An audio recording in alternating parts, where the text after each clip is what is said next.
Self rape. तो आज का हमारा सब्जेक्ट है ट्रांसफर ऑफ प्रॉपर्टी एक्ट, और किसी भी एक्ट को पढ़ने से पहले इसका ओवरव्यू जान लेना बहुत जरूरी होता है। और इजी टेक्निक में अगर याद रखने के लिए आपको कुछ मिल जाए तो बात ही बन जाए। तो चलिए शुरू करते हैं टीपी एक्ट। ओके, तो इसमें सेक्शन से 137, चैप्टर है 8। तो एक अच्छा चीज मैं बोल रही हूँ तुम लोगों की याद रखने के लिए, तुम बस ध्यान देना पूरा ट्रांसफर ऑफ प्रॉपर्टी एक्ट में क्या क्या दिया गया है एक ही लाइन में आ जाएगा। पीटी सार मैडम लीज के एक्सचेंज में गिफ्ट क्लेम कर रहे हैं। P for preliminary, T for transfer of property bye act of parties. सार से हम एस ले लेते हैं जो सेल हो जाएगा। मैडम से मॉर्गेज और लीज तो दिया ही गया है, उसके बाद एक्सचेंज भी है, गिफ्ट भी है, और क्लेम की जगह एक्शनेबल क्लेम आ जाएगा।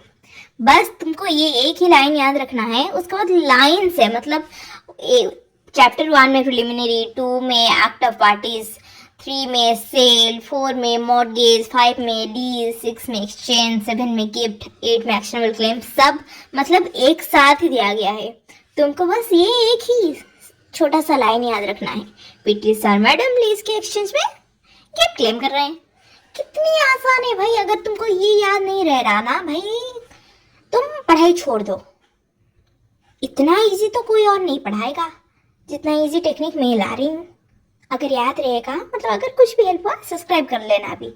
उसके बाद हम देखेंगे सेक्शंस के वाइज। ओके, पहले तो आपको पीटी सर मैम लीज के एक्सचेंज में गिफ्ट क्लेम कर रहे हैं ये लिख लेना है। फिर फी फॉर प्रिलिमिनरी जो सेक्शन 1 से 4 तक दिया गया है। उसके बाद एक्ट ऑफ पार्टी से 5 से 53 तक दिया गया है। लेकिन याद रखने वाली चीज ये है, मूवेबल प्रॉपर्टी और इमूवेबल प्रॉपर्टी दोनों की बात करता है चैप्टर 2। पहले सेक्शन 5 से 37 तक मूवेबल प्रॉपर्टी के बारे में बताया गया है। फिर 38 से 53 एक इमूवेबल प्रॉपर्टी की तरफ। फिर आता है हमारा सेल जो सिर्फ 4 सेक्शंस में है, 54, 55, 56, 57।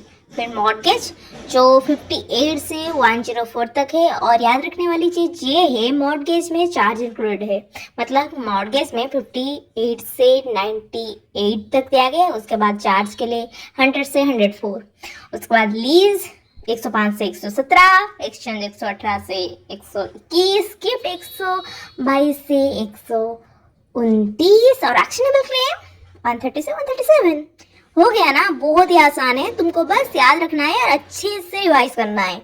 और ये सब चीज़ ना पहले तुम देख लोगे तो आगे जाकर कुछ भी तकलीफ में नहीं पड़ोगे।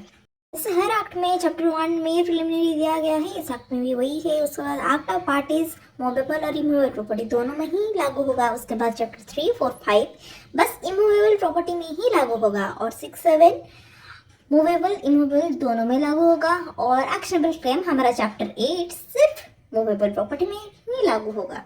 ये तुमको याद रखना है। आई होप तुमको ये सब आसान लगा हो। तो भाई सब्सक्राइब करके जाना। बहुत देख रहे हो लेकिन सब्सक्राइब नहीं कर रहे हो, और नया चैनल है। अगर तुम लोग सब्सक्राइब ही नहीं करोगे तो मेरा मन भी नहीं बनेगा तुमको अच्छा ऐसे ट्रिक और बहुत सारा नोट्स भेजूं। तो सब्सक्राइब कर जाओ। Okay, bye.